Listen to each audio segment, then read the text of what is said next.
നമസ്കാരം. Lies camera action എന്ന നമ്മുടെ ചാനലിലേക്ക് ഒരിക്കൽ കൂടി സ്വാഗതം. ഞാൻ നിങ്ങളുടെ ശാന്തിവിള ദിനേശ്. 2-3 ദിവസമായിട്ട് എനിക്ക് ഭയങ്കര സന്തോഷം.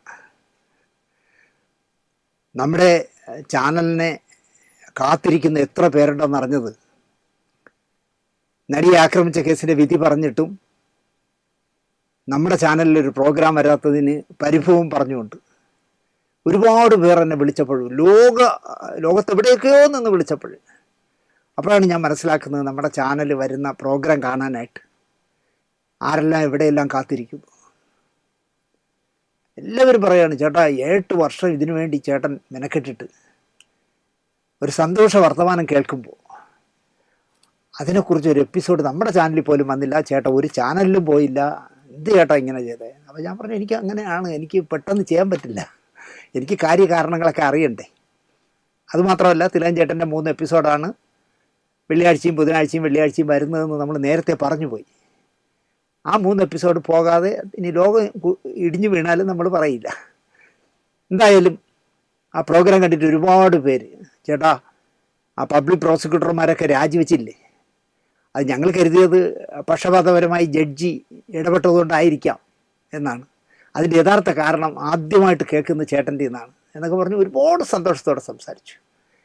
എനിക്ക് ഒരുപാട് സന്തോഷമുണ്ട് ആ വർത്തമാനങ്ങൾ കേട്ടപ്പോൾ. ഇന്നും നമ്മൾ സംസാരിക്കുന്നത് ആ കേസുമായി ബന്ധപ്പെട്ട ചില കാര്യങ്ങളാണ്.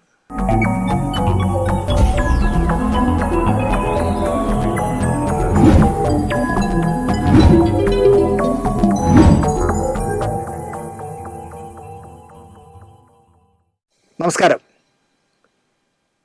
1711 പേജുള്ള നടിയെ ആക്രമിച്ച കേസിൻ്റെ ശരിക്കും ആ വിധിപ്പകർപ്പ് ഒന്ന് ഓടിച്ചു നോക്കിയപ്പോൾ ഒരു പുസ്തകമാക്കേണ്ടതാണ് ഇത് എന്നെനിക്ക് തോന്നി. അതിജീവിത അടച്ചിട്ട കോടതി മുറിയിൽ പറഞ്ഞതൊക്കെ അതിൽ നിന്ന് മായ്ക്കപ്പെടും, എന്നിട്ടേ പബ്ലിക് ഡൊമൈനിൽ വരൂ. ഇപ്പോൾ വിധിന്യായം പുറത്തു വന്നിട്ടുണ്ട്. ഓരോ കുറ്റവാളികളും എന്തൊക്കെയാണ് ചെയ്യുന്നതെന്ന് അടക്കം പുറത്തു വന്നതിനൊപ്പം എന്തുകൊണ്ട് ദിലീപ് അടക്കം 4 പേരെ വെറുതെ വിട്ടു എന്നതും വിശദമായി ജഡ്ജ് അല്ലെങ്കിൽ കോടതി വിധിന്യായത്തിൽ പറയുന്നുണ്ട്. അതൊരു പുസ്തകമാക്കിയാൽ ഉറപ്പായിട്ടും നന്നായിട്ട് വിറ്റുവാൻ സാധ്യതയുണ്ട്. കാരണം ഭാവി തലമുറയ്ക്ക് ഇങ്ങനൊരു പ്രമാദമായ ഒരു കേസിൻ്റെ 1711 പേജിൽ വിധി പറഞ്ഞത് എന്തൊക്കെയാണെന്ന് പഠിക്കാൻ ഉതകുന്നതായിരിക്കും ആ പുസ്തകം. ഈ 1711 പേജിൽ നിന്ന് ദിലീപിൻ്റെ മാത്രം ചെകഞ്ഞെടുക്കണമെങ്കിൽ തന്നെ ചുരുങ്ങിയത് ഒരാഴ്ചയൊന്നും പോരാ, ഒരു 10 ദിവസമെങ്കിലും വേണം അത് ചെകഞ്ഞെടുക്കാൻ. ഈ 1711 പേജും വായിച്ചു തീരുമ്പോൾ എന്തുകൊണ്ട് ദിലീപ് കുറ്റവാളിയായില്ല, ദിലീപിൻ്റെ തലയിൽ വയ്ക്കാനായി കോടതിയിൽ വിളമ്പിയതൊക്കെ തെളിവില്ലാത്തതും കെട്ടിച്ചമച്ചതും കേട്ടുകേഴ്വികളുടെ അടിസ്ഥാനത്തിലുള്ളതുമാണെന്ന് വിവരമുള്ളവർക്ക് മനസ്സിലാവും. വിവരം ഇല്ലാത്തവരെ കുറിച്ച് ഞാൻ പറയുന്നില്ല.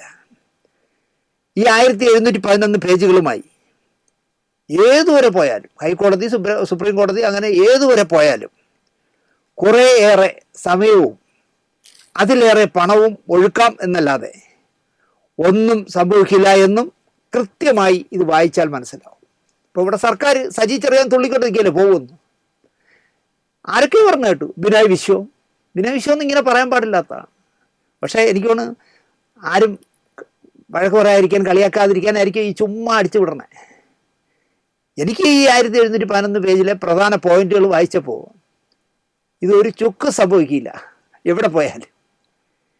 തെളിവെന്ന് പറഞ്ഞ് കുറേ ഊഹാപോഹ ചവറുകൾ കൊണ്ടുവന്ന് തട്ടിയാൽ കോടതി എടുത്ത് ദൂരക്കളയും എന്നറിയാത്ത മഹാന്മാരല്ല കോടതിയിൽ ചുമന്നുകൊണ്ട് വന്നത്. ഏറെ പ്രതീക്ഷയോടെ പോലീസ് ഒരാളെ അവതരിപ്പിച്ചല്ലോ, ബാലചന്ദ്രകുമാർ. ഈ വിധിന്യായത്തിൽ അയാൾ പറഞ്ഞ ഒന്നും തെളിയിക്കാനാവാതെ പോയത് വിശദമായി ഓർമ്മിപ്പിക്കുന്നുണ്ട്. ഈ വിധി കേൾക്കാൻ അയാൾ ഇവിടെ ജീവിച്ചിരിക്കണമായിരുന്നു. എങ്കിൽ മറ്റേ കൊട്ടാരക്കര വിക്രമനെയും കൂടെ വിളിച്ചോണ്ട് ചർച്ചകൾ അങ്ങോട്ട് നടത്തി തന്നെ മുത്തും വിക്രമനും കൂടെ ചാനലുകളിൽ ഇരുന്ന് ദിലീപിനെ തൂക്കിക്കൊന്നല്ലേ. ഫിലിം ഫെസ്റ്റിവൽ ഓഫീസ് പ്രവർത്തിക്കുന്ന ടാഗോർ തിയേറ്ററിൽ വെച്ച് ഒരു പ്രശസ്ത സംവിധായകൻ എന്നോടൊരു ചോദ്യം ചോദിച്ചു. തിരുവനന്തപുരത്തുകാരനായ ബാലചന്ദ്രകുമാറിനെ ദിനേശാണോ പരിചയപ്പെടുത്തിയത് ദിലീപിനെ എന്ന്? പിന്നെ എനിക്കതല്ലേ ജോലി.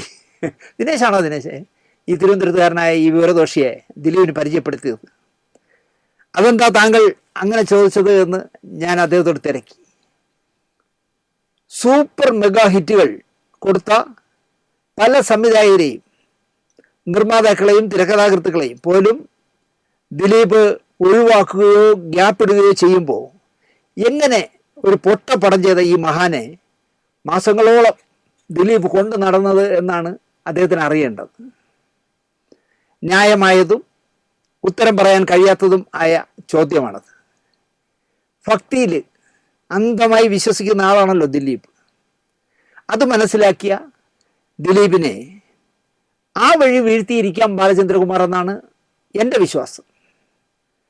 സിനിമാ രംഗത്തെ ഗോസിപ്പുകൾ നന്നായി പറയാൻ അറിയാവുന്ന വേന്ദ്രൻ, നല്ല വേന്ദ്രനായിരുന്നു ബാലചന്ദ്രകുമാർ. അതിലും ചിലപ്പോൾ ദിലീപിനെ വീഴ്ത്തിയിരിക്കാം. പലരിൽ നിന്നും ആയിരങ്ങളും ലക്ഷങ്ങളും മറിച്ച് ആഴ്ചകളും മാസങ്ങളും കൊച്ചിയിൽ തങ്ങി ദിലീപിൻ്റെ ലൊക്കേഷനുകളിലും അനൂപുമായും നിരന്തരം സമ്പർക്കം പുലർത്തിയ ആളായിരുന്നു ബാലചന്ദ്രകുമാർ. അയാൾ എൻ്റെ കൂടെ പറഞ്ഞതാണ്. സിനിമാ ചർച്ചകൾക്കും എഴുതാൻ വരുന്നവർക്ക് താമസിക്കാനുമായി വാങ്ങിയിട്ട ദിലീപിൻ്റെ ഗസ്റ്റ് ഹൗസിൽ രാത്രിയിൽ ഉറങ്ങാൻ പോവുകയല്ലാതെ ബാക്കി സമയം മുഴുവൻ ദിലീപിനെയും അനൂപിനെയും ശിങ്കിടിയായി ലൊക്കേഷനിലും ആലുവയിലെ വീട്ടിലും തമ്പടിച്ച് വിശ്വാസത നേടിയെടുത്ത ആളായിരുന്നു ബാലചന്ദ്രകുമാർ. ഒരു ഉദാഹരണം വേണമെങ്കിൽ പറയാം. ദൈവവിശ്വാസത്തിൽ വിട്ടുവീഴ്ചയില്ലാത്ത ആളാണല്ലോ ദിലീപ്. ആ വീക്ക്നെസ്സിൽ നന്നായി കയറി പിടിച്ച ആളായിരുന്നു ബാലചന്ദ്രകുമാർ. ദിലീപ് കസ്റ്റഡിയിലായ കാലം ഒരു ദിവസം 3-4 ചാനലുകളിൽ 4 ചാനലുകളിലൊക്കെ ഞാൻ വാർത്തയിൽ പങ്കെടുത്തു, കുമ്പിടിയെ പോലെ. അപ്പോൾ അങ്ങനെ പോയിക്കൊണ്ടിരിക്കുന്ന ദിവസങ്ങളിലൊരിക്കൽ ഒരു രാത്രി ഞാൻ അന്ന് 2ാമത്തെ ചർച്ചയിൽ പങ്കെടുക്കുന്നത് മനോരമ ചാനലിലാണ്. എന്നോടൊപ്പം ലൈവിൽ എൻ്റെ തൊട്ടടുത്ത സീറ്റിൽ റിട്ടയർഡായ ഒരു SI മൂത്ത് DYSPരായി SP എന്ന് പറഞ്ഞ് നടക്കുന്ന ഒരാളുണ്ടല്ലോ, ആ മഹാനാണ് ഇരിക്കുന്നത്. ഞങ്ങൾ രണ്ടുപേരും തിരുവനന്തപുരത്ത്. കൊച്ചിയിലും കോട്ടയത്ത് നിന്നും വേറെ ആരൊക്കെയോ ഉണ്ട്. എനിക്കൊന്ന് സജി നന്ദിയേട്ടൊക്കെ ഉണ്ടെന്ന് തോന്നുന്നു. ചർച്ചയിൽ ഈ റിട്ടയർഡ് DSP ആമാൻ കത്തിച്ച് കയറുകയാണ്. ഭയങ്കര സംഭവങ്ങളൊക്കെ പറയുകയാണ്. സുകുമാരക്കുറുപ്പിനെ ഒഴിച്ച് അയാൾ ദേഹത്ത് കരിവായിൽ തേച്ചിരുന്നുകൊണ്ട് എനിക്ക് പിടിക്കാൻ പറ്റില്ല. ബാക്കി കംപ്ലീറ്റ് പേരെ പിടിച്ചത് ഞാനായിരുന്നു. എൻ്റെ സർവീസിൽ ഒരുത്തനും ഞാൻ വെറുതെ വിട്ടിട്ടില്ല, എല്ലാവരും പിടിച്ചിട്ടുണ്ടെന്നൊക്കെ പറഞ്ഞാൽ ആഴ്ച കയറിപ്പോവുകയാണ്. ഞാൻ എല്ലാം കേട്ടിരുന്നു. എൻ്റെ ഊഴമെത്തി. ഇദ്ദേഹം ഇവിടെ പറഞ്ഞതിലേറെയും തള്ളാണ് എന്ന് ഞാൻ പറഞ്ഞു. സുകുമാരക്കുറുപ്പ് ദേഹത്ത് കരിവായിൽ തേച്ചിരുന്നതിനാലാണ്, അല്ലെങ്കിൽ ഒരു പിടി പിടിച്ചനെ ഇദ്ദേഹം അങ്ങനെയും പറഞ്ഞിട്ടുണ്ട് എന്ന് എന്താ പറയുക, പരസ്യമായി പറയാത്തത് മലയാളികളുടെ ഭാഗ്യമെന്നും ഇദ്ദേഹം കാക്കി യൂണിഫോം ഇട്ടുകൊണ്ട് എത്ര നാൾ എത്ര കേസുകൾക്ക് പ്രതിക്കൂട്ടിൽ നിന്നുവെന്ന് ചോദിച്ചു നോക്കുമെന്നും തേനി കമ്പം ഭാഗത്ത് എവിടേക്കോ ഏക്കർ കണക്കിന് എന്താ പറയുക തോട്ടങ്ങൾ വാങ്ങി കൂട്ടിയിട്ടുണ്ടെന്നും അങ്ങനെയുള്ള ഈ മഹാനോട് നിങ്ങൾ ചോദിച്ചു നോക്കൂ എന്നൊക്കെ ഞാൻ പറഞ്ഞു വെച്ചു. ഇപ്പോഴാണെങ്കിൽ ഞാൻ ഇതൊന്നും പറയില്ല, അത് സത്യസന്ധമായി പറയുകയാണ്. ഇപ്പോഴാണെങ്കിൽ ഞാൻ പറയില്ല, കാരണം എനിക്ക് കുറച്ചുകൂടി അനുഭവങ്ങളൊക്കെ ആയി, ഒരുപാട് കേസുകളായി, ഒരുപാട് ശത്രുക്കളായി. അതുകൊണ്ട് ഞാൻ അല്പം കൂടി മിതത്വം പാലിച്ചേനെ. അന്ന് ഞാൻ ഈ ദിലീപിനെ അറസ്റ്റ് ചെയ്ത സംഭവം വെച്ചുകൊണ്ട് അതിന് അനുകൂലമായി സംസാരിക്കുന്ന ആരെയും ഞാൻ കയറി എന്തും പറയുമായിരുന്നു. ലൈവ് കഴിഞ്ഞതും ഈ മഹാൻ എൻ്റെ നേരെ ചാടി വീണു. എന്നെപ്പറ്റി ഇങ്ങനെയൊക്കെ പറയാൻ നീ ആരാടാ എന്നൊക്കെ പറഞ്ഞ് ഭയങ്കര നമ്പർ. ഞാൻ പറഞ്ഞു, ഇടോ മനുഷ്യ, കാക്കിയിട്ടാൽ അല്പം മാന്യത കാണിക്കണം. ഇവിടെ ഇപ്പോൾ കരുണാകരനും ഉമ്മൻചാണ്ടിയും ഒന്നുമല്ല മുഖ്യമന്ത്രി. അതോർത്ത് താൻ ചാടടോ എന്നൊക്കെ ഞാൻ തിരിച്ചും പറഞ്ഞു. ലൈവിനിടയിൽ കുടിക്കാൻ കൊണ്ടുവച്ച തേയിലുണ്ടല്ലോ, ബ്ലാക്ക് ടീ, അതിലൊഴിഞ്ഞിരുന്ന ഒരു ഗ്ലാസ് ഇയാൾ കയ്യിലെടുത്തു. എൻ്റെ മുഖത്തേക്ക് എറിയാനായിരിക്കണമല്ലോ, അല്ലെങ്കിൽ നെഞ്ചിൽ.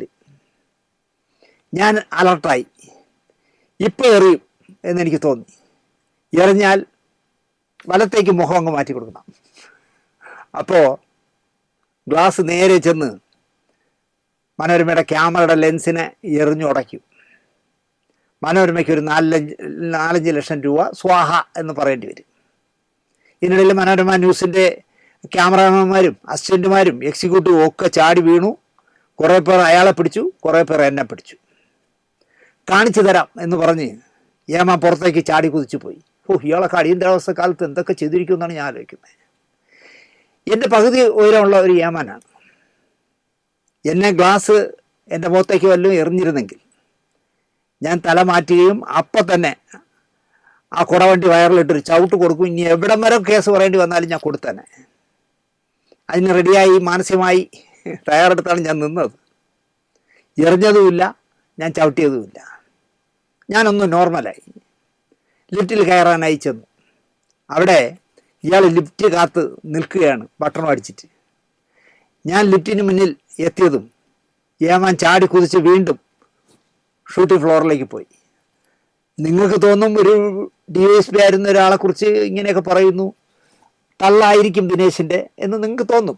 മനോരമയിൽ ആരെങ്കിലും പരിചയം ഉണ്ടെങ്കിൽ അന്നത്തെ ആ ക്രൂവിലുള്ള ആരോടെങ്കിലും ചോദിച്ചു നോക്കൂ. ഇയാൾ ലിഫ്റ്റ് ചെയ്ത് കളഞ്ഞു. ലിഫ്റ്റ് വരാൻ കാത്തു നിന്നില്ല. അയാൾ അങ്ങ് വീണ്ടും ഷൂട്ടിംഗ് ഫ്ലോറിലേക്ക് പോയി. ചിലപ്പോൾ ക്യാമറമാൻ്റെ ഒക്കെ പറഞ്ഞാണ് ഞാൻ അവനെ റിവോൾവർ ഉണ്ടായിരുന്നെങ്കിൽ വെടിവെച്ചനെ എന്നൊക്കെ പറഞ്ഞാണ്. കാരണം വെടിയാണ് മൊത്തം. സത്യമായും ഞാനപ്പോൾ ചിരിക്കുകയായിരുന്നു മനസ്സിൽ.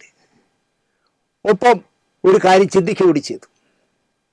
ഇയാൾ സർവീസിലുണ്ടായിരുന്ന കാലത്ത് എന്തുമാത്രം പാവങ്ങളെ തല്ലുകയും നിയമലംഘനം നടത്തി ദ്രോഹിക്കുകയും ചെയ്തിരിക്കാം. അങ്ങനെയാണല്ലോ കാശുണ്ടാക്കാൻ പറ്റുന്നത്. ലിഫ്റ്റ് വന്നു. ഞാൻ അതിൽ കയറി താഴെ പോയി. ലിഫ്റ്റിൽ നിന്ന് ഞാൻ ഇറങ്ങുമ്പോൾ എൻ്റെ മുന്നിൽ സാക്ഷാൽ ബാലചന്ദ്രകുമാറും ഒരു സുഹൃത്തും. നെറ്റിയിൽ കറുത്ത കുറിയും ചുവന്ന കുറിയും ഒക്കെ ഇട്ടിട്ടുണ്ട്. പരമഭക്തനായി നിൽക്കുകയാണ് അദ്ദേഹം. കയ്യിലാണെങ്കിൽ ഒരു തുമ്പിലയിൽ വാഴയിലയിൽ പൂവും പ്രസാദവും എല്ലാം കൂടെ വച്ചുകൊണ്ട് നിൽപ്പുണ്ട്. എന്താ ബാലചന്ദ്രകുമാർ ഇവിടെ എന്ന് ഞാൻ ചോദിച്ചു. അടുത്ത ചർച്ചയിൽ വല്ലതും ഉണ്ടോ എന്നാണ് എനിക്ക് സംശയം വന്നത്. ഞാൻ കരിക്കകം ദേവീക്ഷേത്രത്തിൽ പോയിട്ട് വരികയാണ്. ചായ കുടിക്കാൻ കയറിയപ്പോൾ TV ന്യൂസിൽ ദിനേശ് ജി മനോഹരമായി സംസാരിക്കുന്നു. നേരെ ഇങ്ങോട്ട് പോകുന്നു. എന്നിട്ട് പ്രസാദം നീട്ടി ഞാനതെടുത്ത് നെറ്റിയിലിട്ടു. അപ്പോൾ കാണുന്ന കാഴ്ച അതാ വരുന്നു. ലിഫ്റ്റ് ഇറങ്ങി ഏമാൻ അങ്ങ് ഫ്ലോറിലോട്ട് പോയി ഏമാൻ ലിഫ്റ്റ് ഇറങ്ങി വരികയാണ്. അദ്ദേഹം കാണുന്ന കാഴ്ച ദിനേശും മറ്റ് 2 പേരും ഒന്നിച്ചു നിൽക്കുന്നു. അന്ന് ബാലചന്ദ്രകുമാറിനെ ആർക്കും അറിയില്ല, TV-യിലൊന്നും വന്നിട്ടില്ലല്ലോ. ദിലീപിൻ്റെ ഏറ്റവും വിശ്വസ്തനാണല്ലോ. അപ്പോൾ അതുകൊണ്ട് തന്നെ ഈ പോലീസ് ഏമാനെ അറിഞ്ഞൂടാ അതാരെന്ന്. അപ്പോൾ 2 മല്ലന്മാർ നിൽക്കുന്നു ദിനേശിൻ്റെ കൂടെ എന്ന് അദ്ദേഹം കരുതി. അവിടുത്തെ ഒരു സെക്യൂരിറ്റിക്കാരനോട് അയാളെന്തോ പറഞ്ഞു. ആ സെക്യൂരിറ്റിക്കാരനും കൂടി നടന്ന് മനോരമയുടെ കാറിൽ കയറ്റി ഏമാനെ വിട്ടു. എന്നെ നോക്കിയാണ് അയാൾ യാത്ര ചെയ്യുന്നത്. പക്ഷെ ഞാൻ മൈൻഡ് ചെയ്തില്ല. പോളെ എന്ന് ഞാൻ നിന്നു. ചിലപ്പോൾ ആ സെക്യൂരിറ്റിക്കാരനോട് പറഞ്ഞത് ആ നിൽക്കുന്ന 3 എണ്ണം തെമ്മാടികളാണ്, മനോരമയുടെ മുറ്റത്തിട്ട് എന്നോട് ഉടക്കാൻ സാധ്യതയുണ്ട്, ഞാൻ പണ്ടൊരു കേസിൽ ഈ 3 എണ്ണത്തിനെയും പിടിച്ച് അകത്തിട്ടതാണെന്നൊക്കെ ചിലപ്പോൾ പറഞ്ഞാണ്. അതുകൊണ്ടായിരിക്കുമല്ലോ ആ സെക്യൂരിറ്റിക്കാരൻ കൂടെ പോയി മനോരമയുടെ കാർ കയറ്റി വിട്ടത്. ഇവന് 4 ഭംഗിയായി പറഞ്ഞത് നന്നായി എന്നായിരുന്നു ബാലചന്ദ്രമേനോൻ്റെ കമൻറ്റ്. ഞാൻ വീണ്ടും നമ്മൾ ഈ ആണയിട്ട് പറയേണ്ട കാര്യമില്ല. ബാലചന്ദ്രകുമാർ എന്നോട് പറഞ്ഞാണ് ഇവനിട്ട് 4 ഭംഗിയായി പറഞ്ഞത് നന്നായി എന്ന് പറഞ്ഞിട്ട് അയാളുമായിട്ടാണ് പിന്നെ ദിലീപായിട്ട് ഉടക്കിയപ്പോൾ ഇദ്ദേഹം ഈ ഏമാൻ്റെ കൂടെ ഇരുന്നാണ് ബാലചന്ദ്രകുമാർ സാറ് സംസാരിക്കുന്നത്. എന്തൊരു ഭയഭക്തി ബഹുമാനത്തോടെ. ഞാനപ്പോൾ ഫ്ലോറിൽ നടന്ന കാര്യം പറഞ്ഞു. നേരത്തെ ഒരു വാക്ക് പറയാത്തത് എന്തിന്? ഇനി അയാൾ ആരുടെയും നേരെ ഗ്ലാസ് എടുത്ത് എറിയാൻ പറ്റാത്ത വിധം ശരിപ്പെടുത്തി വിടാമായിരുന്നു എന്നാണ് എൻ്റെ ബാലചന്ദ്രകുമാർ പറഞ്ഞത്. ചേട്ടൻ നേരത്തെ ഇയാൾ കാറിൽ കയറുന്നതിന് മുമ്പ് പറഞ്ഞിരുന്നെങ്കിൽ ഇനി ആരെയും നേരെ ഗ്ലാസ് എടുത്ത് എറിയാതെ ശരിയാക്കി വിടാമായിരുന്നു. അത് പറയാൻ കാര്യം എന്താണെന്ന് ചോദിച്ചാൽ ബാലചന്ദ്രകുമാർ നാടാർ സമുദായത്തിലെ ഹിന്ദു വിഭാഗത്തിൽ ജനിച്ച ആളാണ്. ഈ നാടാർ സമുദായത്തിൻ്റെ ഒരു ഗുണം എന്താണെന്ന് ചോദിച്ചാൽ അവരുടെ തലമുറയെ പാരമ്പര്യമായി അടവുകളും മർമ്മങ്ങളും കളരിയും ഒക്കെ പഠിപ്പിക്കും. ഒരാളെയും അല്ലാതെ വിടില്ല. അവരുടെ സമുദായത്തിന് അതൊരു പ്രൊട്ടക്ഷന് വേണ്ടിയായിരിക്കാം. കളരിയൊക്കെ പഠിപ്പിക്കും, മർമ്മങ്ങൾ പഠിപ്പിക്കും, അടി തടവുകളെല്ലാം പഠിപ്പിക്കും. ഒളിമ്പ്യൻ അന്തോണി ആദത്തിലെ ചീത്ത പറഞ്ഞ ജഗതിയുടെ വട്ടോളി പൊറഞ്ചുവിനെ ഒളിമ്പ്യൻ്റെ മുത്തശ്ശി ചക്കമൂട്ടിൽ തെരുത എന്ന വത്സല മേനോൻ എവിടെയോ ഇങ്ങനെ 2 വിരൽ ഇങ്ങനെ കൂട്ടിയിട്ട് ഒരു കുത്തി കൊടുക്കുമല്ലോ ജഗതിക്ക്.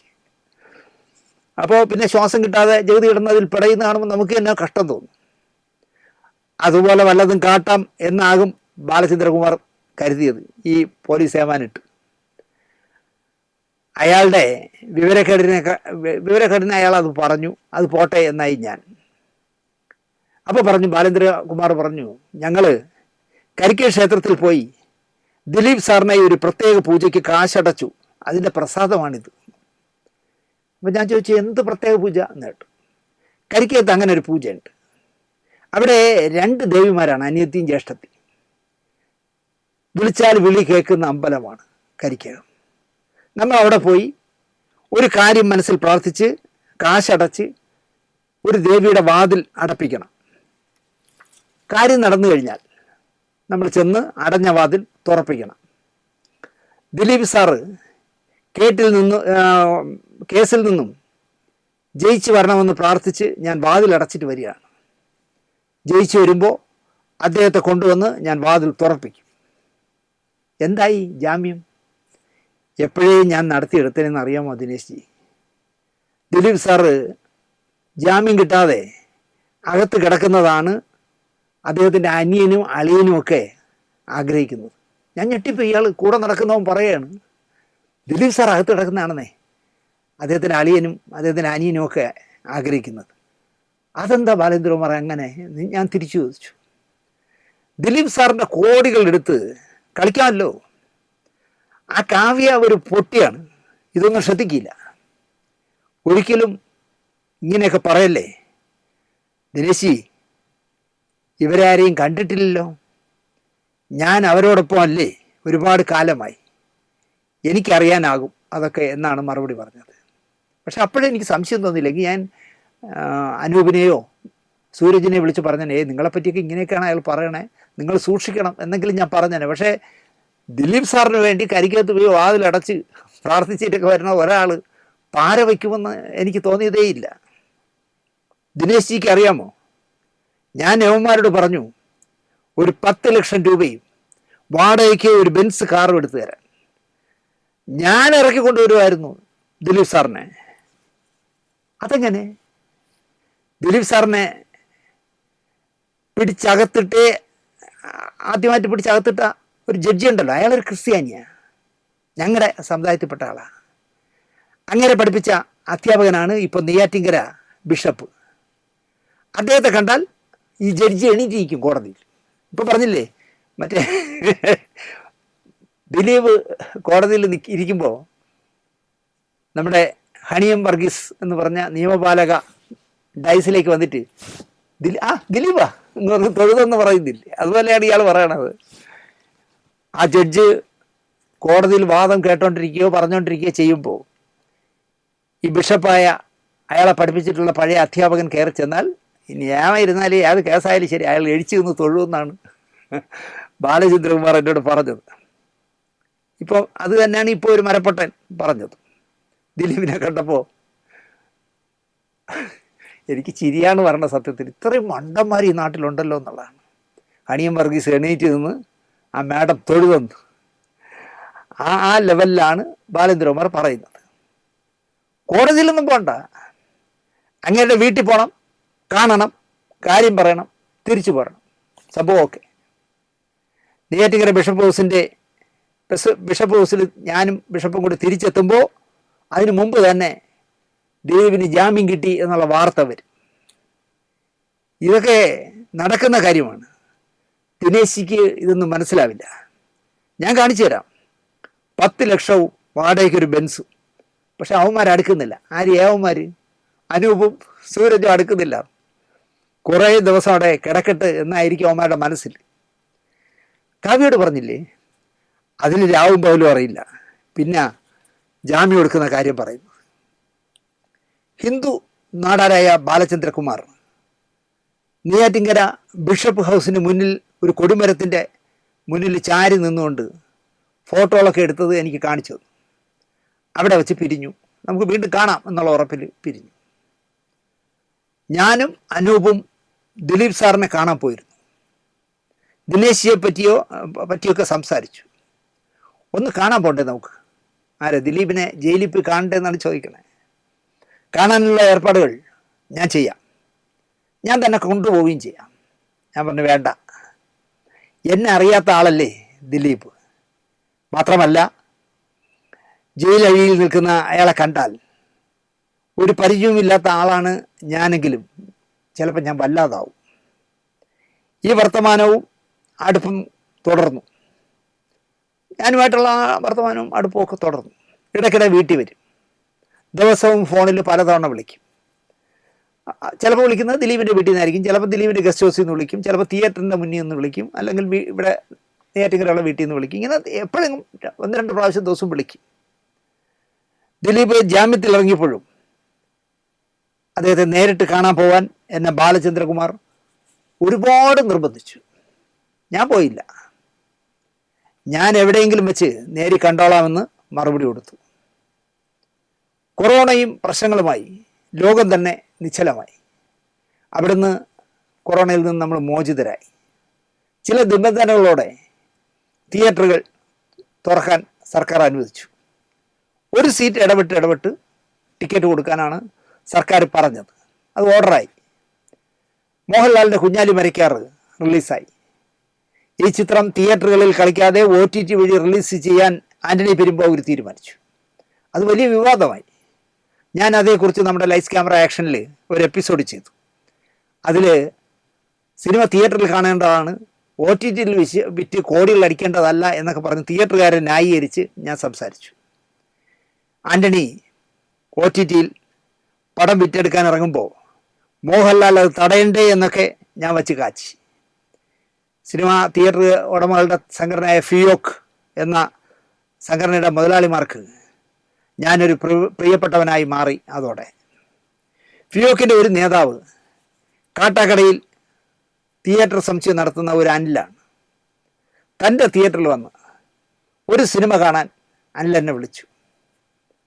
ഞാൻ 7 ടിക്കറ്റ് ബുക്ക് ചെയ്തു കുഞ്ഞാലി മരയ്ക്കർ കാണാനായിട്ട്. ഫസ്റ്റ് ഷോ 2 കാറിലായി ഞാനും എൻ്റെ ബന്ധുക്കളും കൂടി സിനിമ കാണാനായിട്ട് കാട്ടാക്കട ചെന്നു. ജയിലിൽ അടച്ചതുപോലെ ജീവിച്ച മനുഷ്യർക്ക് പുറത്തിറങ്ങാൻ കിട്ടിയ ഒരു അവസരമാണ്. ഒപ്പം മോഹൻലാലിൻ്റെ വലിയ കാശ് മുടക്കിയ സിനിമയും. ഭയങ്കര തിരക്കായിരുന്നു തിയേറ്ററിന് മുന്നിൽ. കൗണ്ടറിൽ ചെന്ന് ഞാൻ പേര് പറഞ്ഞപ്പോൾ 7 ടിക്കറ്റുകൾ തന്നു. അതിൻ്റെ കാശ് ഞാൻ അങ്ങോട്ട് കൊടുത്തു. തിയേറ്ററിൽ കയറി ഒന്നിടവിട്ട സീറ്റുകളിൽ ഒന്നാമത്തെ സീറ്റ് ഞാനായിരുന്നു, 2-ലില്ല, 3-ൽ സിന്ധു, അങ്ങനെ ഓരോന്നിലും ഇടവിട്ട് ഞങ്ങൾ ഇരുന്നു. അങ്ങനെ ഇരുന്ന് കഴിഞ്ഞു. പടം തുടങ്ങി എഴുതി കാണിക്കാൻ തുടങ്ങുമ്പോൾ 2 സ്റ്റാഫുകൾ വന്നിട്ട് പറഞ്ഞു, ഈ 14 സീറ്റിൽ ഇങ്ങനെ ഇരിക്കാൻ പറ്റില്ല, 7 സീറ്റിൽ ഇരുന്നിട്ട് ബാക്കി 7 ഒഴിഞ്ഞു തരണം എന്ന് പറഞ്ഞു. സർക്കാർ നിയമത്തെ വയലേറ്റ് ചെയ്യാൻ നിങ്ങൾക്ക് ആരാണ് അവസരം തന്നതെന്നായി ഞാൻ. ബഹളമായി. ഞങ്ങളുടെ റിസർവേഷൻ കാശ് 1 രൂപ പോലും കുറയാതെ മടക്കി തന്നാൽ ഞങ്ങൾ മാറിത്തരാമെന്നായി ഞാൻ. തരാം സാർ എന്നായി അവർ. ഞങ്ങൾ 7 പേരും അണ്ടികളഞ്ഞ അണ്ണാന്മാരെ പോലെ ഇറങ്ങി താഴേക്ക് പോയി. താഴെ വന്ന് കാശ് വാങ്ങി 2 വണ്ടികളിൽ 2 വഴിക്ക് പിരിഞ്ഞു. ഞാനാണ് കാർ ഓടിക്കുന്നത്. യാത്രാ വഴിയിൽ എൻ്റെ ഫോൺ ശബ്ദിച്ചു. മോൻ കയറി അതെടുത്തു. ആരെന്ന് നോക്കി. ബാലചന്ദ്രകുമാറാണ്. ഞാൻ കാർ റോഡിൻ്റെ ഒരു സൈഡിൽ ഒതുക്കി നിർത്തി. ഫോൺ എടുത്തു. എന്താ ബാലചന്ദ്രകുമാറേ? ഞാനൊരു സീരിയസ് കാര്യം പറയാൻ വിളിച്ചതാണ്, എനിക്ക് അല്പസമയം വേണം. ഞാൻ പറഞ്ഞോ. ഞാൻ പിക്ക് പോക്കറ്റ് എന്ന സിനിമ ചെയ്യുന്നില്ല, ഞാനത് ഉപേക്ഷിച്ചു. അതെന്താ? ദിലീപ് സാറ് എന്നോട് പറഞ്ഞിരുന്ന വാക്ക് മാറ്റി. എന്ത് വാക്ക്? പിക്ക് പോക്കറ്റ് ചെയ്യില്ല എന്ന് അയാൾ പറഞ്ഞോ? പിക്ക് പോക്കറ്റ് ദിലീപ് തന്നെയാണ് നിർമ്മാതാവ്. ഒരു ശ്രീലങ്കൻ പടം എന്തോ ബാലചന്ദ്രകുമാർ ചുരണ്ടി ഉണ്ടാക്കിയ കഥയാണ്. 50,000 രൂപ, 1,00,000 രൂപ, 25,000 രൂപ എന്നിങ്ങനെ 2-3 വർഷമായി ദിലീപ് മാസ ശമ്പളം കൊടുക്കുന്നത് പോലെ ഓരോ തവണ വീട്ടിൽ പോകുമ്പോഴും ആ സമയത്തൊക്കെ തരാറുണ്ട് എന്ന് ബാലചന്ദ്രകുമാർ തന്നെ എന്നോട് പറഞ്ഞു. അപ്പോൾ ഞാൻ ആലോചിച്ചു, ഒരു പുതിയ സംവിധായകന്, ഒരു പൊട്ട പടം എടുത്ത് അത് പൊളിഞ്ഞു പാളീസായ ഒരു സംവിധായകന് താമസിക്കാനും ഭക്ഷണവും എല്ലാം കൊടുത്ത് ചെല്ലും ചെലവും കൊടുത്ത് താമസിപ്പിക്കുക, തിരക്കഥ എഴുതാൻ ഏൽപ്പിക്കുക. എന്നിട്ട് ഇയാൾ വീട്ടിൽ പോകണമെന്ന് പറയുമ്പോഴൊക്കെ 25,000, 50,000, 1,00,000 വെച്ച് കൊടുക്കുന്നു എന്ന് പറയുമ്പോൾ എനിക്ക് അതിശയം തോന്നി. ഇവിടെ കാരണം വമ്പന്മാർ പടമില്ലാതെ നിൽക്കുന്ന കാലമല്ലേ. കണക്ക് നോക്കിയാൽ അത് ലക്ഷങ്ങൾ വരും. വീട്ടിൽ വരുമ്പോഴൊക്കെ ഒരു ദിവസം നിങ്ങളെല്ലാവരും കൂടി എൻ്റെ വീട്ടിൽ വരണം എന്ന് അയാൾ എന്നോട് എപ്പോഴും പറയുമായിരുന്നു. ഞാൻ എത്ര പ്രാവശ്യം ദിനേശ്ജിയുടെ വീട്ടിൽ വന്നു, ഒരു പ്രാവശ്യം നിങ്ങൾ 3 പേരും കൂടി എൻ്റെ വീട്ടിൽ വരണം.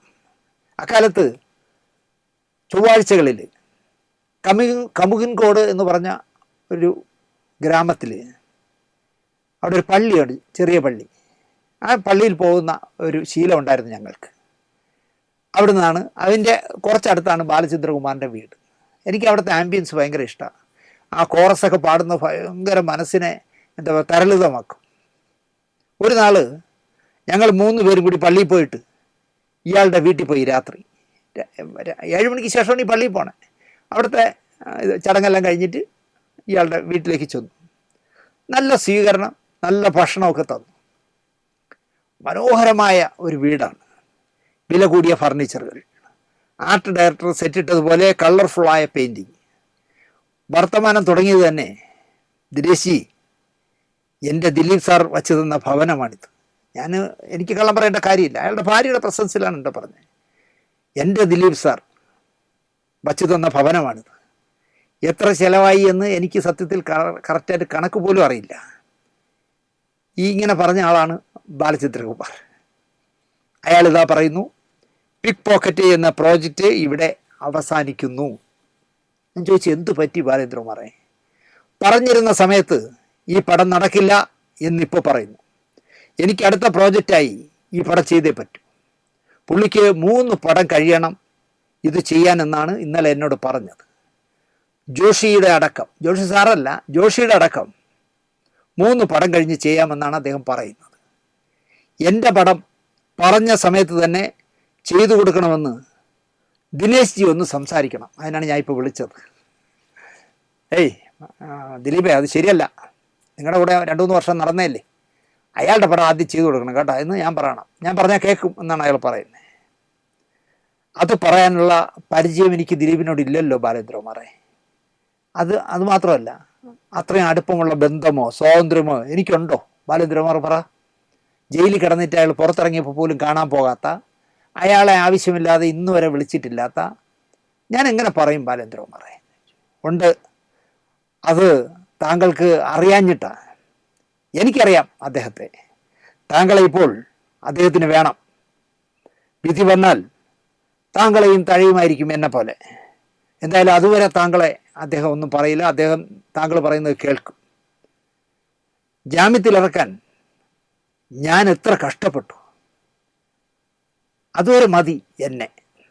അതാണല്ലോ ഡേറ്റ് മാറ്റി പറയുന്നത്. ഇപ്പോൾ ഇവിടെ കൊണ്ടൊന്നും തീരില്ല. ഞാൻ അയാളുടെ ജാമ്യം റദ്ദാക്കിക്കും. ആരുടെ? ദിലീപ് സാർ എന്ന് പറഞ്ഞത് ഞാൻ പറയാണ്, ഞാൻ അയാളുടെ ജാമ്യം റദ്ദാക്കിക്കും. എങ്ങനെ? അയാളുടെ പിറകെ നടന്ന വെറും ഉണ്ണാക്കാനല്ല ഞാൻ. അകത്താക്കാനുള്ള എല്ലാ തെളിവും എൻ്റെ പക്കലുണ്ട്. ഇത് താങ്കൾ ദിലീപിനോട് പറയുമ്പോൾ അയാൾ എൻ്റെ വീട്ടിൽ വരും. ഞാൻ പറയുന്നതെല്ലാം അയാൾ അനുസരിക്കും. ആലോചിച്ചു, കഥ പോണ പോക്കോ ആലോചിക്കണേ. എല്ലാ തെളിവും എൻ്റെ പക്കലുണ്ട്. ആ വിവരം ദിനേശ് ജി ഒന്ന് അങ്ങോട്ട് പറഞ്ഞു കഴിഞ്ഞാൽ, അയ്യോ എല്ലാ തെളിവും വേണ്ടിയില്ലുണ്ടോ എന്ന് പറഞ്ഞാൽ അപ്പം തന്നെ കാറെടുത്ത് നെയ്യാറ്റിൻകരയിലെ ഇയാളുടെ വീട്ടിൽ ചെല്ലും. ഞാൻ പറയുന്നതെല്ലാം അയാൾ അനുസരിക്കുമെന്നാണ് ബാലേന്ദ്രകുമാർ പറഞ്ഞത്. ദിലീപ് സാർ എന്ന വിളി മാറ്റിയതും ഇയാൾ എന്നൊക്കെ വിളിക്കുന്നതും ഞാൻ എൻ്റെ മനസ്സിൽ നോട്ട് ചെയ്തു. കാരണം നാളെ നമ്മളെ വിളിക്കാമല്ലോ അങ്ങനെ. ഞാൻ പറയുന്നത് അനുസരിച്ചില്ലേ ഞാനെല്ലാം കുളമാക്കും. ADGP ഷീജിത്തിനോട് ഞാൻ ആദ്യം എല്ലാം പറയും. അപ്പോൾ ADGP ഷീജിത്തുമായിട്ട് അടുപ്പമുണ്ട്, അതാണ് പ്രശ്നം. അപ്പം അദ്ദേഹത്തിൻ്റെ സഹോദരി എന്തോ ജഡ്ജോ എന്തോ ആണ്. ഈ വർത്തമാനത്തിൻ്റെ ഇടയിൽ എപ്പോഴോ എന്നോട് പറഞ്ഞു, ഹണിയം വർഗീസിനെയൊക്കെ പിടിക്കാൻ ആളുണ്ടെന്ന് എൻ്റെ കയ്യിൽ. ഞങ്ങളുടെ ആര്? ഷീജിത്ത് എന്ന് പറഞ്ഞാൽ ADGP അറിയോ? ഞാൻ പറഞ്ഞാൽ അറിയാം, പാട്ടൊക്കെ പാടുന്നത്. ആദ്യം തന്നെ ശബരിമലയിൽ ചുമതലയൊക്കെയുള്ള ആദ്യം തന്നെ. അങ്ങയുടെ സഹോദരി ഒരു ജഡ്ജാണ്. അവരും ഹണിയും വർഗീസും സുഹൃത്തുക്കളാണ്.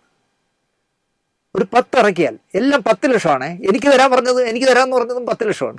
എല്ലാം 10ആണ്. അതെന്ത് കണക്കെന്ന് എനിക്കറിയില്ല. ചിലപ്പോൾ എനിക്ക് തോന്നുന്നു 5 അയാൾ എടുക്കും, 5 ഈ പറയുന്നവർക്ക് കൊടുക്കുമായിരിക്കും. അപ്പോൾ ഈ ശ്രീജിത്ത് എന്നൊക്കെ പറയുമ്പോൾ IPS കാരനാണേ. അപ്പോൾ അതിൻ്റെ ഒരു ബഹുമാനമൊക്കെ വേണ്ടി. പക്ഷേ പുല്ല് പോലെ കൂട്ടുകാരെ പോലെയാണ് പറഞ്ഞത്. ശ്രീജിത്തിന് ഒരു 10 കൊടുക്കണം. അപ്പോൾ ശ്രീജിത്ത് സഹോദരിയെ വിളിച്ച് സംസാരിക്കും. സഹോദരി നേരെ ഹണിയം വർഗീസിനെ വിളിക്കും. പ്രശ്നം തീരും. ഇതാണ് ഇയാൾ പറയുന്നത്. അപ്പം അങ്ങനെ പറഞ്ഞുകൊണ്ടിരുന്ന മനുഷ്യനാണ് ഇപ്പോൾ ദിലീപിനെ ഇയാളെ വിളിക്കുന്നത്. ഞാൻ പറയുന്നത് അനുസരിച്ചില്ലെങ്കിൽ ഞാൻ എല്ലാം കുളവാക്കും. ADGP ശ്രീജിത്തിനോട് ആദ്യം എല്ലാം പറയും. അദ്ദേഹം എല്ലാം സന്ധ്യയോട് പറയും. സന്ധ്യ AV ജോർജിനോട് പറയും. അയാൾ ഈ കേസ് നോക്കുന്ന ബൈജു പൗലോസിനോട് പറയും. ഇയാൾ അകത്താവും വീണ്ടും. ഇതാണ് അദ്ദേഹത്തിൻ്റെ കളി. അതുവരെ പോണോ? നേരിട്ടൊരു ചർച്ച കൂടിയായാൽ ഡേറ്റിൻ്റെ കാര്യം ദിലീപ് മാറ്റി ചിന്തിച്ചാലോ എന്നായി ഞാൻ. അങ്ങനെ അയാൾ മാറ്റി ചിന്തിക്കുന്നുവെങ്കിൽ അയാൾ എൻ്റെ വീട്ടിൽ വന്ന് പറയണം. ഇനി ഞാൻ ആലുവയ്ക്കില്ല. ആലുവയിലേക്ക് ഇനി പോണ വഴിയേ ഇല്ല. എൻ്റെ വീട്ടിൽ വന്ന് പറയണം. നമുക്ക് മാറ്റി ചിന്തിക്കാം. അടുത്ത പടമോ അതിന് മുമ്പിലത്തെ പടമോ ആണെങ്കിലും ചെയ്യാം എന്ന് അയാൾ പറയണം. ഇനി ഞാൻ എന്തായാലും ആലുവയ്ക്ക് പോവില്ല. അങ്ങനെയൊക്കെ പറയാതെ ബാലചന്ദ്രകുമാറെ എന്നായി ഞാൻ. നിങ്ങൾ 3-4 വർഷം അയാളുടെ കൂടെ നടന്ന ആളല്ലേ. അയാൾക്ക് വേണ്ടി കരിക്കകത്ത് തീർന്ന് കഥ അടച്ച ആളല്ലേ. ആ കഥവ് തുറക്കുന്ന അതുവരെയെങ്കിലും നിങ്ങളൊന്ന് സഹായിക്കുക. അങ്ങനെയൊന്നും പറയല്ലേ എന്ന് ഞാൻ പറഞ്ഞു. നിങ്ങൾ ഒരേ തൂവൽ പക്ഷികളെ പോലെ അല്ലേ നടന്നത്? ഒരുപാട് കാശ് കണക്ക് നോക്കാതെ ദിലീപ് തന്നു എന്ന് നിങ്ങൾ തന്നെ നിങ്ങളുടെ വീട്ടിൽ വെച്ച് എന്നോട് പറഞ്ഞില്ലേ? അതൊക്കെ ശരി തന്നെ. ഇനി അയാൾ എന്നെ തേടി എൻ്റെ വീട്ടിൽ വരണം എന്ന് പറഞ്ഞു. ശരി, ഞാൻ ഫോൺ വെച്ചു. അപ്പോൾ അവിടെ വെച്ച് തന്നെ ഞാൻ മനസ്സുകൊണ്ട് ബാലചന്ദ്രകുമാറിനെ കട്ട് ചെയ്തു. കാരണം ഇവനൊരു പരമദ്രോഹിയാണെന്ന് എനിക്ക് തോന്നി. നിങ്ങളെ ഇഷ്ടം പോലെ ചെയ്തോ എന്ന് പറഞ്ഞ് ഞാൻ ഫോൺ അങ്ങ് വെച്ചു. ഒരവസരം, അപ്പം ഫോൺ വെക്കട്ടെ എന്ന് ചോദിച്ചാൽ പറയണം, ഒരവസരം ഞാൻ ദിനേശിക്ക് തരുന്നതാണ്. ഒന്ന് സംസാരിച്ച് സെറ്റിൽ ചെയ്യാൻ നോക്കൂ. ഞാനിപ്പോഴും അത് തുറന്നിട്ടിരിക്കുകയാണ്. മനസ്സിലായോ? നിങ്ങൾക്ക് രക്ഷപ്പെടാൻ വഴി തരുന്നത് പോലെയാണ് പറയണത്. ദിനേശി, ഞാനൊരവസരം നിങ്ങൾക്ക് തരികയാണ്. ഒരിക്കൽ കൂടി വേണമെങ്കിൽ ഇത് കോംപ്രമൈസ് ചെയ്യാൻ നിങ്ങൾ സംസാരിച്ച് കോംപ്രമൈസ് ചെയ്താൽ ഞാൻ റെഡിയാണ് അയാളെ കൂടെ നടക്കാൻ. ഞാനോ? എന്തിന്? പിക്ക് പോക്കറ്റുമായി എനിക്കെന്താ ബന്ധം? ഒരക്ഷരം ദിനേശ് പറയില്ല. ഉറപ്പാണോ? 100% ഉറപ്പ്. നിങ്ങൾ ഇത്രയും കാലം ചാനലുകളിൽ പറഞ്ഞതല്ല കാര്യങ്ങൾ. ഇനി ബാലചന്ദ്രകുമാർ പറയും കാര്യങ്ങൾ. പിറ്റേ ദിവസം ഞാൻ കാണുന്നത് നികേഷ് കുമാറിൻ്റെ റിപ്പോർട്ടർ ചാനലിലിരുന്ന് ബാലചന്ദ്രകുമാർ അടിച്ചു വിടുകയാണ് ദിലീപിനെതിരെ. നടിയെ ആക്രമിച്ച കേസിലെ നിർണായക തെളിവുകളുമായി സംവിധായകൻ ബാലചന്ദ്രകുമാർ എന്നാണ് എഴുതി കാണിക്കുന്നത്. എനിക്ക് വല്ലാത്ത അമർഷം തോന്നി അയാളോട്.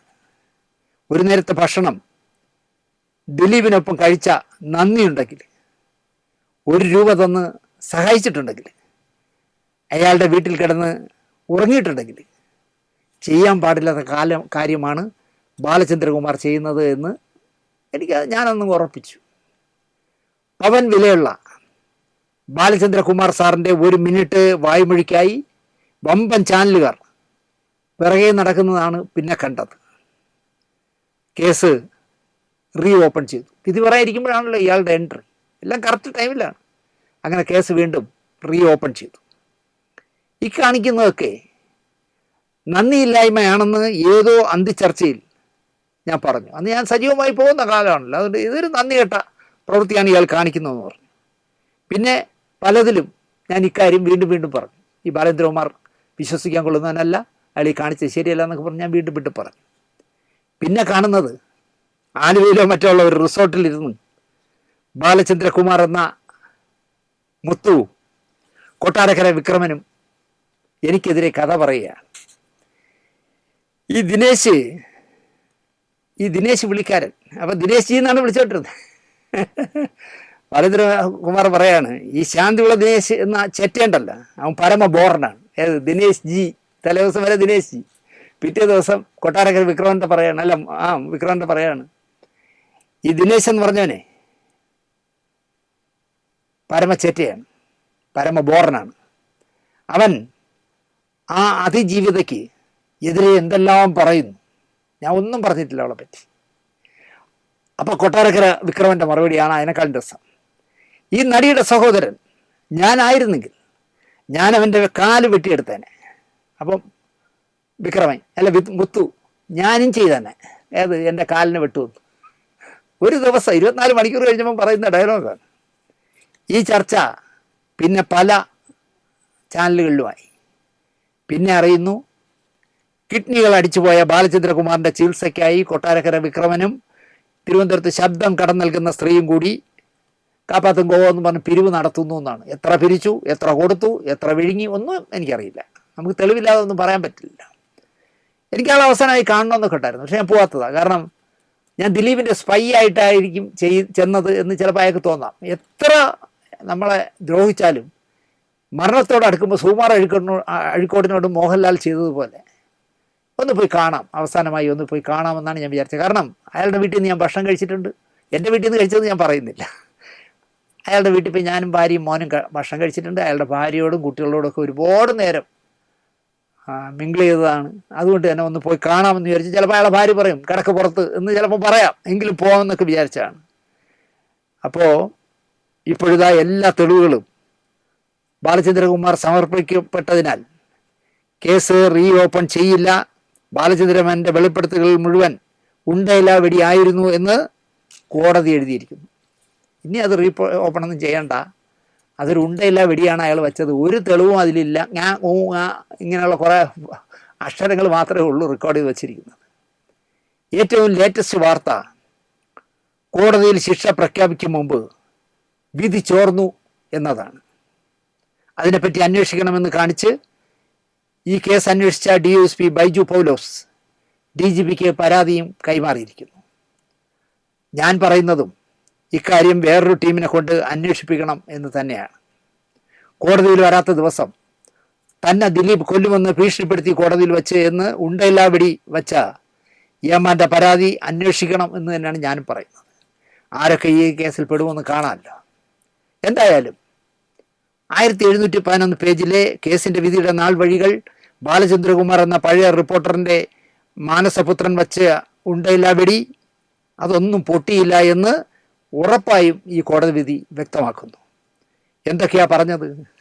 മലപ്പുറം കത്തി, AK-47, അമ്പും വില്ലും, പേന, കത്തി, റിവോൾവർ, വടിവാള്, എന്തൊക്കെയോ പറഞ്ഞു. എല്ലാം ഉണ്ടയില്ലാത്തതായിപ്പോയി, പവനായി, ശവമായി എന്ന് പറഞ്ഞതുപോലെ ആ കേസ് അവസാനിച്ചു. ഹൈക്കോടതിയിലും സുപ്രീം കോടതിയിലും പോകണം, അല്ലെങ്കിൽ ഹൈക്കോടതിയെ മറികടന്ന് സുപ്രീം കോടതി പോട്ടെന്നേ. എന്തായാലും ഇന്ത്യയിലെ എല്ലാ പരമോന്നത കോടതികളിലും ദിലീപ് ആളെ വച്ചിട്ടില്ലല്ലോ. അവിടെയൊക്കെ പോയി വിജയശ്രീ ലാളിതരായി പരാജയപ്പെട്ടു വരൂ എന്ന് മാത്രം പറഞ്ഞുകൊണ്ട്. ഇപ്പോൾ അറിയുന്നു, ഇന്നലെ പോയ ഏതൊരു ട്രാൻസ്പോർട്ട് ബസ്സിൽ ദിലീപിൻ്റെ ഒരു പടം ഇട്ടപ്പോൾ ഈ TBB എന്ന് പറഞ്ഞാൽ SUCI കാരിയാണല്ലോ, ഈ റോഡിൽ പിച്ച തണ്ടുന്ന ഒരു പാർട്ടി ഉണ്ടല്ലോ, അതിലുള്ള ഒരു പെണ്ണുമ്പിള്ള ഈ പെണ്ണുപിടിയൻ്റെ സിനിമ ഈ ബസ്സിനകത്ത് ഇടാൻ പറ്റില്ല എന്നുകൊണ്ട് ബഹളം ഉണ്ടാക്കിയത്. അപ്പോൾ പല കോണുകളിലും പല കളികളും തുടങ്ങിയിട്ടുണ്ട്. എന്നിട്ട് TBB എന്ന് പറയുന്നത് എന്നെ എല്ലാവരും തെറി വിളിക്കുന്നതാണ്. TBB വെറുതെ ഇരിക്കുകയൊന്നുമില്ല. SUCI എന്ന് പറഞ്ഞ ആളില്ലാ പാർട്ടി, ആളില്ലാ കമ്മ്യൂണിസ്റ്റ് പാർട്ടിയെ ഇളക്കി വിടുകയും ഇതുപോലുള്ള നമ്പറുകൾ കാണിക്കുകയും ചെയ്യും. ഞാനിപ്പോൾ ആ ബസ്സിൽ യാത്ര ചെയ്യണമെന്ന് വെച്ചോളൂ. ഞങ്ങൾ പറഞ്ഞിട്ടല്ലല്ലോ ഈ പടം ഇട്ടത്, അത് ദിലീപിൻ്റെതായതുകൊണ്ട് ഇടാൻ പാടില്ല എന്ന് ഈ ബസ്സിലെ ഒരു പെണ്ണുമ്പിള്ള പറഞ്ഞാൽ നിങ്ങളത് മാറ്റരുത്. മാറ്റിയാൽ ഒരു പടം ഇടരുത് എന്ന് പറഞ്ഞാൽ ഞാൻ സിനിമ ഇടുന്നത് തടഞ്ഞാൽ ഞാനാണെങ്കിൽ ചെയ്യും. കാരണം അതിനൊന്നും ആർക്കും ഇവിടെ അധികാരം കൊടുത്തിട്ടില്ല. ഒരു പെണ്ണുമ്പിള്ള ഇരുന്നുകൊണ്ട് ദിലീപിൻ്റെ പടം ഇടരുത്, അത് കണ്ടാൽ എനിക്ക് ഗർഭമാവും എന്നൊക്കെ പറഞ്ഞാൽ പോടി മറ്റുള്ളതെന്ന് പറഞ്ഞ് പടം ഇടണ്ടേ, അതിട്ടില്ല എന്ന് പറയുന്നു. വലിയ വാർത്തയാണ്, എല്ലാവരും വാർത്ത വലിയ പ്രശ്നം. ഇതുപോലുള്ള നാറിയ കളികൾ ഇനി ഇവർക്ക് നാറിയ കളികളെ അറിയാവൂ, ഒരുപാട് വരും. നമുക്ക് പിന്നാലെ അതെല്ലാം കാണാമെന്ന് പറഞ്ഞുകൊണ്ട് വിജയശ്രീ ലാളിതനായ ദിലീപിന് ഒരു ബിഗ് സല്യൂട്ട് നൽകിക്കൊണ്ട് ഈ എപ്പിസോഡ് ഇവിടെ അവസാനിപ്പിക്കുന്നു. നന്ദി, നമസ്കാരം.